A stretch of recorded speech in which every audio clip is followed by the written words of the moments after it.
But there are a lot of places that have an unspoken hierarchy. And Paul busts that all to pieces, and he says, salute every saint. I was preaching this week in Knoxville, Tennessee, and there was a lady there in the services, an older lady, and she is a widow and somewhat poor, very faithful member there. And she called the pastor. We was at lunch one day, and she said, Brother Toby, she said, I don't know. Said, I just thought I'd ask. I'd sure like to speak to Brother Jonathan tonight. If he could just find a few minutes after the service.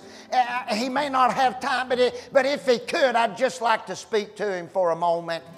Brother Toby hung up the phone, told me about that. I said, Lord have mercy. You tell her that I'll talk to her anytime she wants to. We ought to give the same attention to a saint like that, who has no title, who has no great offering to give, who has no position of authority, as we would if some big-name fiery evangelist called and wanted to see us for a moment. There ought to be the same love. I'm preaching whether y'all helping me or not. There ought to be the same love. There ought to be the same respect. There ought to be the same amount of compassion extended to every saint. Let me say it like this. We ought to love them little snotty-nosed kids in the children's church as much as we do that fine-dressed brother or sister that sits beside us on Sunday morning. Those that come here that look like they've got it together, they ought not get any more of our respect, attention, and love than those that come in that you can tell are battling a habit and they smell like they ain't had a bath in about 5 days and their clothes are grungy and their car's 9 colors with 3 different wheels. We ought to love them just as much as we do that family in the Mercedes and the name brand clothes. We're to salute every saint. Every saint.